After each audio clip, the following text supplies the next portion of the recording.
In chapter 16.6, we're going to be looking at surface integrals, and the best way to begin thinking about what surface integrals are and their application is to recall from a couple sections before line integrals. And so surface integrals are just the three-dimensional extension of when we were integrating through lines. And so if you remember, there were two different forms of line integrals that we had. The first one was a line integral through, or a line integral of a scalar function.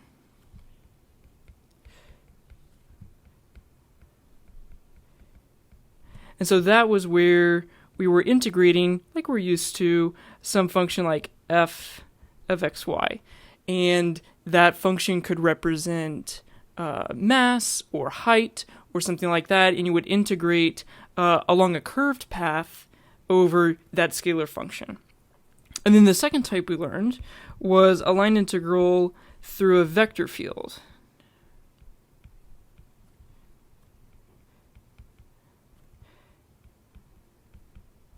And that was where you would set up your integral, where you would integrate through some vector field called big F that would give you the vectors all throughout some three-dimensional space. And then if you were to integrate through it, you would be accumulating through integration the amount of the vector field that was pointing in the direction of your curve or your line of integration. And so those were kind of the two flavors of line integrals we had. And there are those two analogous forms in surface integrals. So now, instead of having a curved path of integration, we're actually going to be integrating over some surface, and usually we call that surface S. So here in R3, you might have some surface that looks like this, and we can divide it up into smaller chunks. And so usually we'll call that S, and that's for our parameterized surface. And that is like the surface of integration. Just like in chapter 15, when we would integrate over areas, that's like the version of surface integrals restricted just to R2. So the area of integration had to be on the xy plane. But now we can have a surface that we integrate over, and that could be, up here in R3, and you would be integrating over possibly a three-variable function or a vector field in R3. And so we'll look at the two different kind of applications or sides of these surface integrals. So the first one here, this is the one that we use for scalar functions. So this is for integrating scalar functions.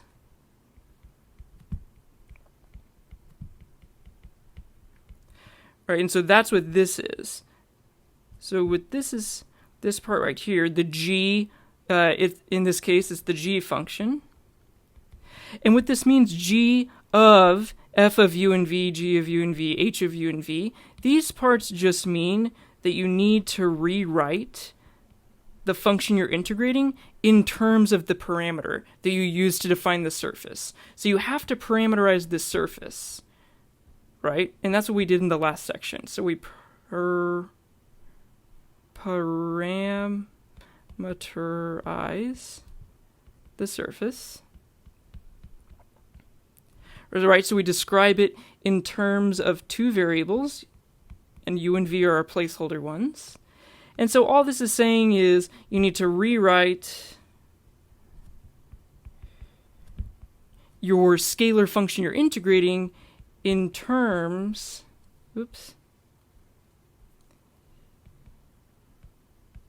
of the parameter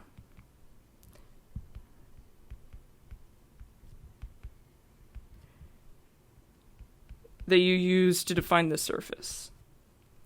So that's what that's saying. So our scalar function actually captures all of this.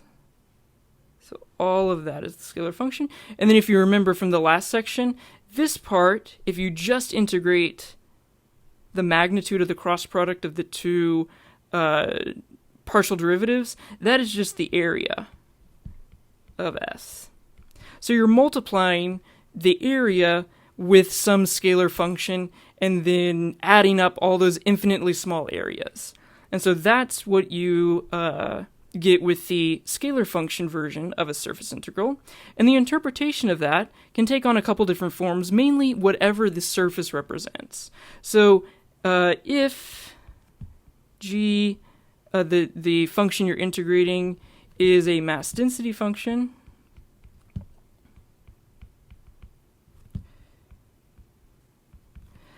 then when you multiply the density at every individual point on this surface by its area, right? So you have a certain density here and a certain density here, and you add them all up across some curved or irregular surface, then you get the total mass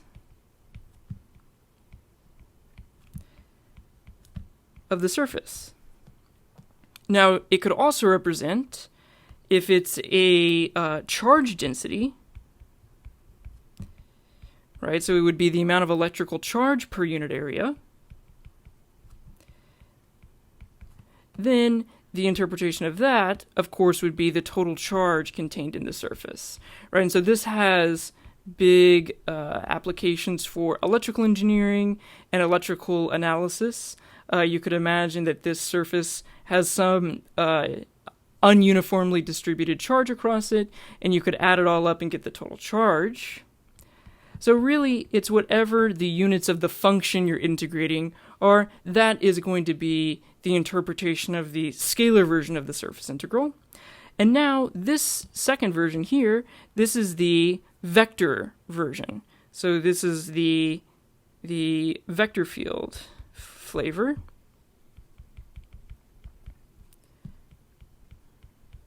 And so this is the one you would use if you're trying to integrate a surface through a vector field. So you would have this surface, and then your vector field, F, might have these vectors all across the surface, right? It would be all across the domain of F. And so in this case, you'd be integrating the surface through that specific vector field. Oops, seems like my iPad is frozen. Let's see if we can fix that real quick.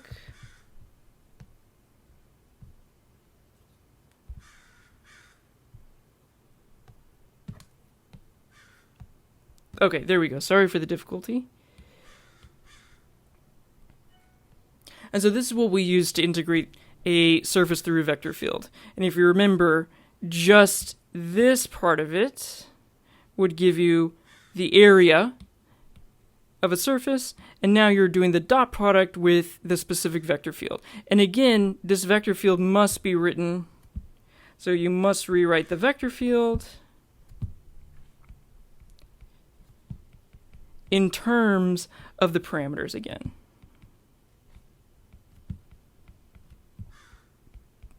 Because that's the variables of integration that you see here. And so the interpretation of doing a surface integral through a vector field is how much of the vector field is passing through the surface.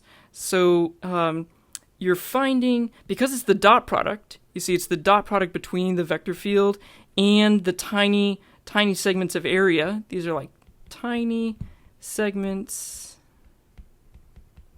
of area on S, then you're finding how much of this vector field is passing through it. The dot product would be how much is normal to the surface. And so you could imagine that maybe these vectors represent the flow of water in a river, and you're casting a net through the river, which the net would represent S, the surface.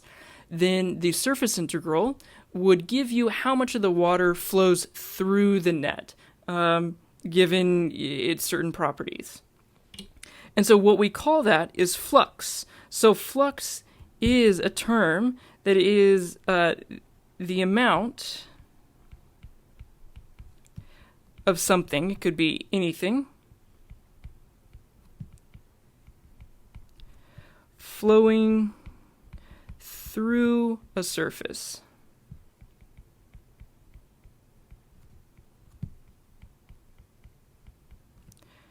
So it could be water, it could be electricity, it could be any type of quantity, and it's defined as, the specific one is the amount of whatever the vector field represents.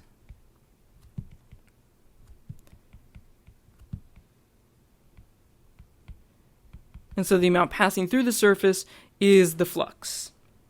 So let's take a look at two examples, one that tackles each version of these types of surface integrals, and see how we can apply these two formulas. So here in example 1, we're going to integrate the mass density function g over a given surface. So the surface is a parabolic cylinder, and we know that this g of x, y, and z, that is our function that we're going to integrate.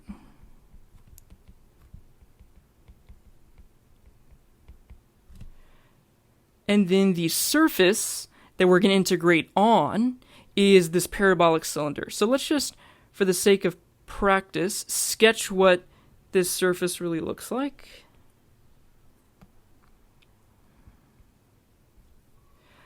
And so the surface is defined as the three equations y equals x squared, where x goes between 0 and 2, and z goes between 0 and 3. So let's just sketch that surface. So we know we have the equation y equals x squared, but we just are considering the portions where x is positive and less than 2. So we'll have this will be like x equals 2. And so if this is the x-axis and the y-axis and z, then we know we have something that looks like, let's see, so it would come down here like that. Let me make that a little, there we go. So that's just the right half of a parabola on the xy plane. And now we know the z value goes between 0 and 3. So if this is z equals 3 up here, then we kind of have this sheet. Oh, here, I know how I can make this really nice. We'll just copy and paste this guy up here and connect those parts. So it's kind of this curved sheet that looks like that. And we call that a parabolic cylinder. So that is the surface we're going to integrate. That's S. And then this g function tells us the density at every individual point along the sheet. And it looks like the density is directly proportional to its x value. So that would appear that on the x, like right here at the origin, it technically have a density of 0 along the entire height. So everywhere here, the density would be 0. And then as you get farther away, you increase the x value, then it gets heavier and heavier. The density increase is directly proportional to its distance along the x-axis. So that's what that density function is saying. So we just want to find the total mass of this kind of curved sheet.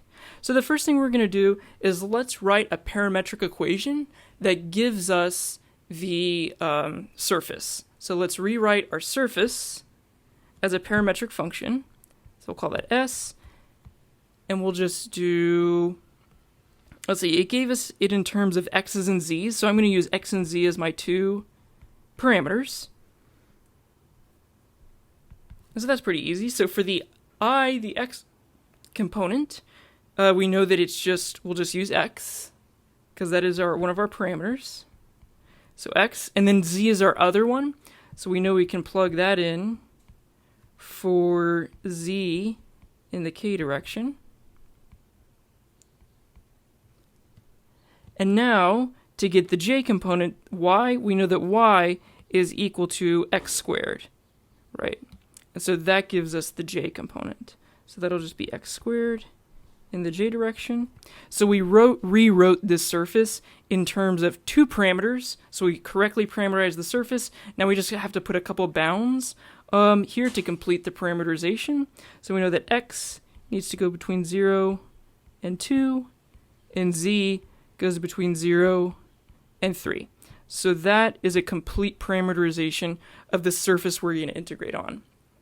So the next thing we need to do is, if we take a look at, it seems to be frozen again.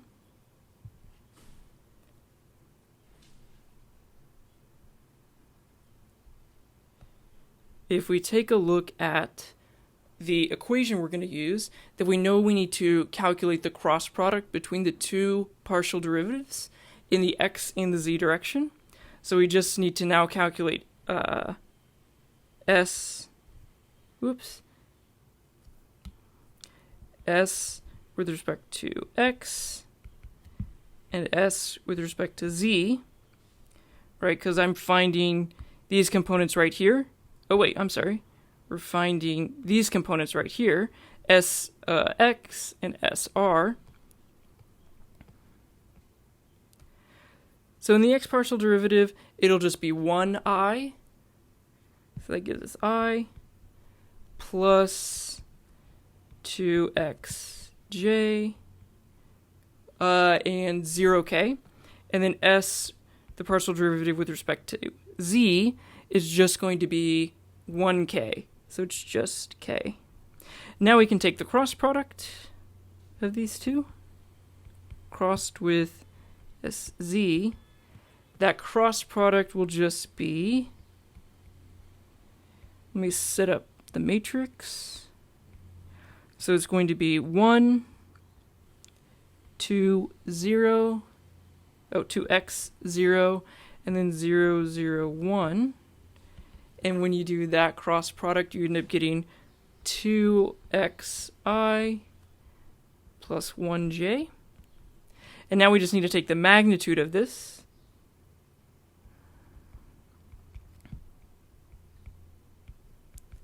And the magnitude will be the sum of the square root of the sum of the squares, which in this case will just be 4x squared plus 1. Okay, so all we found here was this term. So we have this now. Now we just need to rewrite our scalar function in terms of the parameters, and then those will be multiplied together.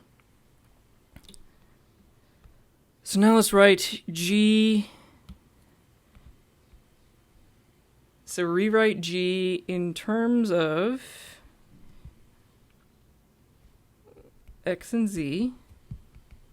And so here we'll end up getting it's just x. So it's already written in terms of one of our parameters, so we don't need to worry about changing it. And now we just need to set up our integral. So our integral is now going to be, so the mass will be the double integral of g, which is x, times the square root of 4x squared plus 1 dx dz. And then our bounds here, the x bounds are from 0 to 2.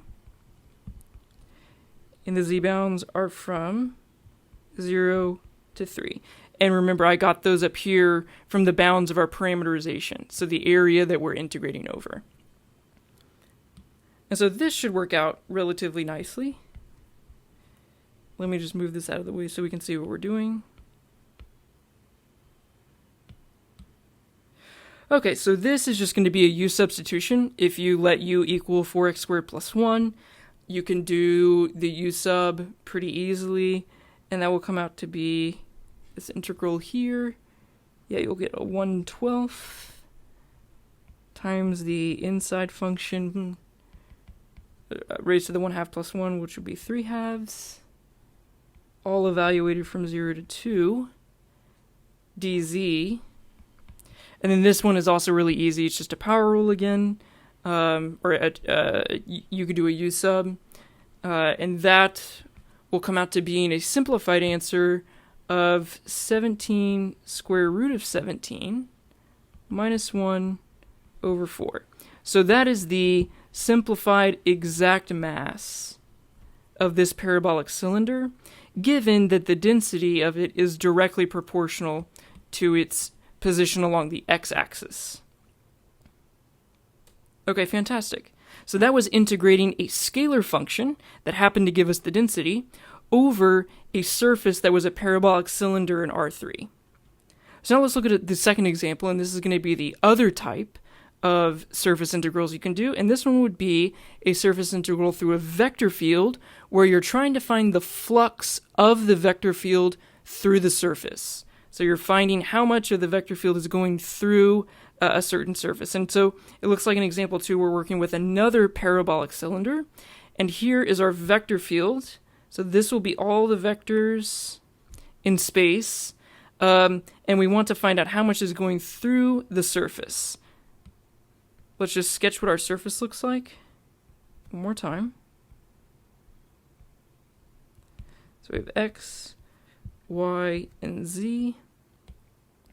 And so we know that it is the cylinder z equals 4 minus y squared, which would look like... So it's on the zy plane, because those are the two variables. So it's on this plane right here. And it looks like it is just going to start at a height. So when y is 0, z is 4. So it has its opening, or its top, at z equals 4, and it opens downward like this, where it would intersect at 2. Yeah, we want it to intersect at 2 and negative 2. Yeah, so this is y equals 2. And then this one over here would be y equals negative 2. So that's where its intersections are. And now it's cut by the planes x equals 0, which is the yz plane, and x equals 1. So it would come out to here, and then it's cut on the bottom by z equals 0. So it doesn't go below the xy plane. So I can do the same trick I did over there where let's see if I can grab these two. Whoop. Let me copy and paste this so that it intersects here, and now I'll connect them. Okay, so cool. So this is our surface that we're integrating over. So this is S. And then this F here is going to give you vectors all throughout this space. And we're going to see how much of the vector field is passing through this specific surface. Right? So ones that are parallel to it or don't intersect wouldn't count towards that accumulation. So let's start by rewriting our surface in terms of its parameterization. So in this case, I'm going to use x and y as my parameters, since this equation is written in terms of x's and y's. There are many different parameterizations you could use. You could have chosen z and x. It might be harder to choose y and z, but x and y will work for this parameterization.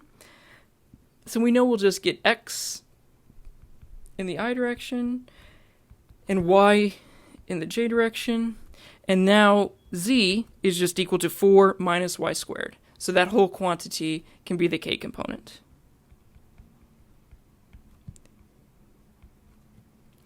Now let's just bound this real quick. So we know that y or x will go, that's between 0 and 1, and y, right, that's why I wrote these intersections here, goes between negative 2 and 2. So there's our full parameterization of our parabolic surface. Now we just need to find, let's see, what's the next part of this formula? You come up here. Okay, so we need to take the two partial derivatives and then cross them together. So let's get s x, and we'll also find s y. So sx in this case is going to just be I think it's just one I, and sy in this case is going to be j minus 2yk. Perfect. So now let's take the cross product between those two. crossed with sy.